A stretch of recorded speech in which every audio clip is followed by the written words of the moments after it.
Thanks for sticking around. It's been a long day with the weather delay and everything, so why don't we just get right to it. I'll try to help you whatever I can. Talk about your defensive play. They seemed to start to get it together there as the game went on. Yeah, I've told you the defense is going to be a work in progress.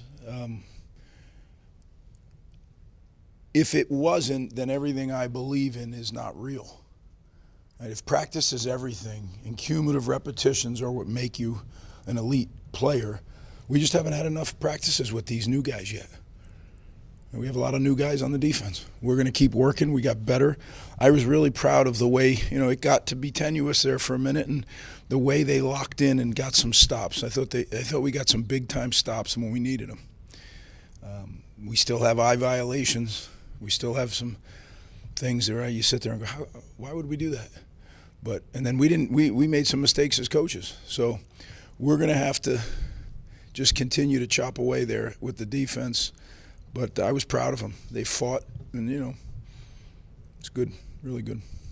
What stood out to you the most through these first few games about how efficient and opportunistic the offense has been, especially with the way that Ethan is playing? Well, I think, again, that's why I believe in what I believe in. Kirk's been here now. This is his third year, right? It's, what is Ethan doing? He's running, he's repeating. It's not like we reinvent our offense every day.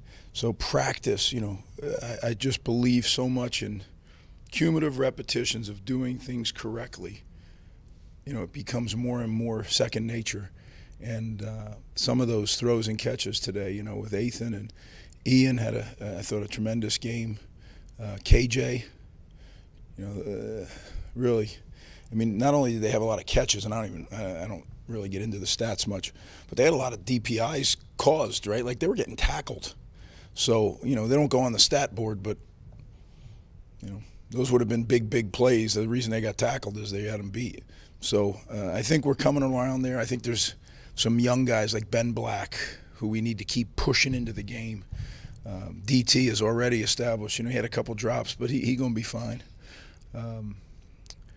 I thought Kenny, he had a drop, but then he came back and made converted a first down. I thought Colin, same thing. He made some. That's a good defense.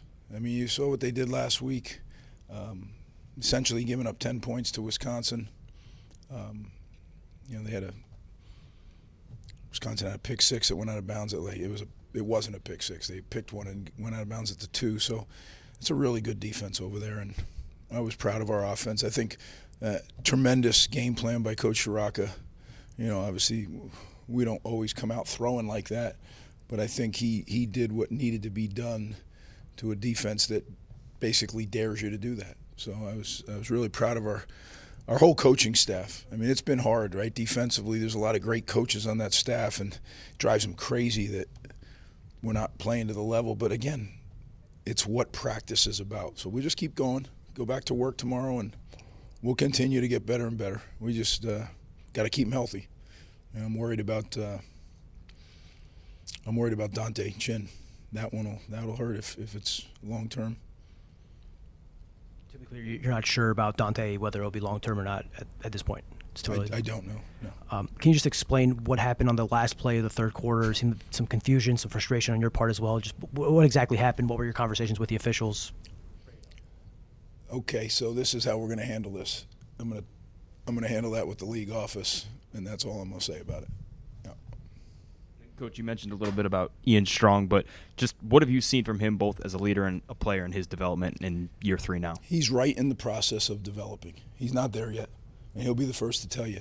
But man alive, let's remember now, this guy was recruited as a safety, and I'm not really sure how many Division I offers he had, right? Like when we started recruiting him, Bucknell was his only offer. So, and you talk about a guy who's going to be an NFL football player and all that. He's a special guy and just works really hard.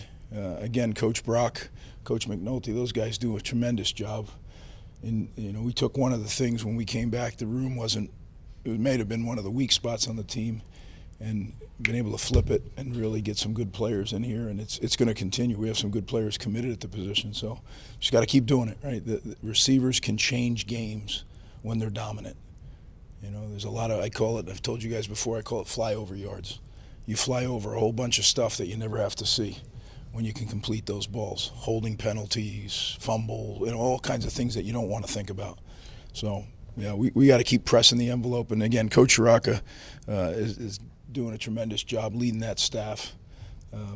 Just got to keep going.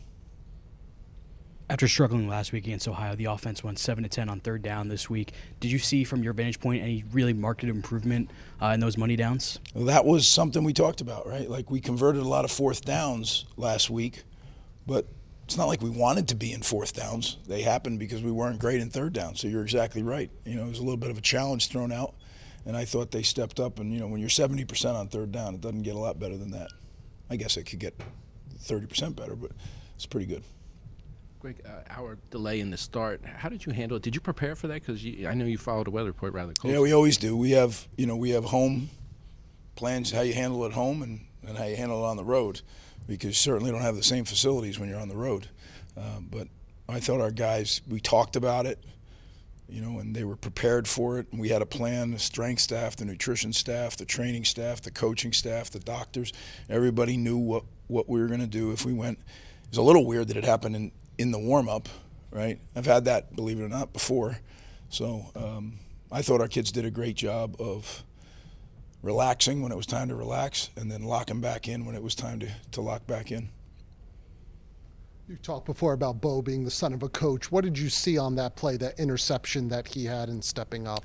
Well, I thought, first off, he did a really good job. I thought it was a great call by Coach Smith, right? They had worn us out a little bit on a couple routes to the flat, and Coach Smith changed the coverage and put Bo, but you got to make the play, right? And Bo did just that, and it was a big, I thought, you know, a big play at the time.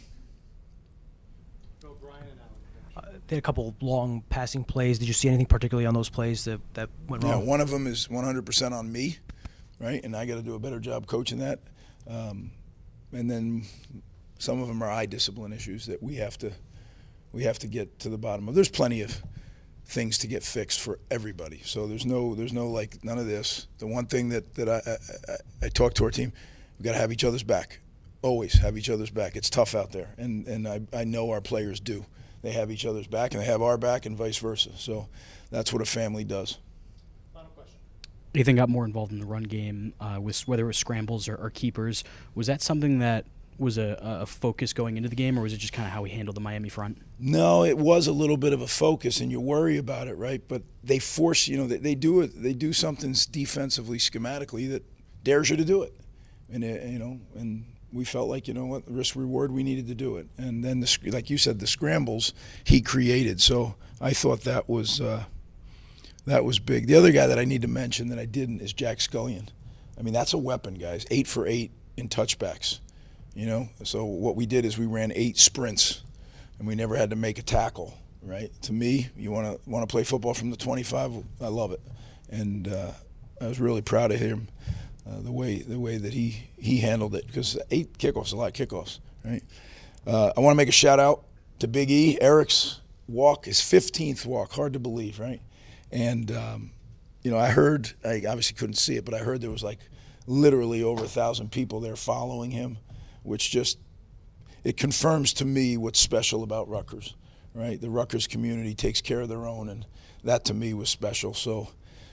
I got to see him before we came down the Scarlet Walk, and that's always special. But I really want to thank everybody in the Rutgers community for stepping up, and they always do. So thanks, guys.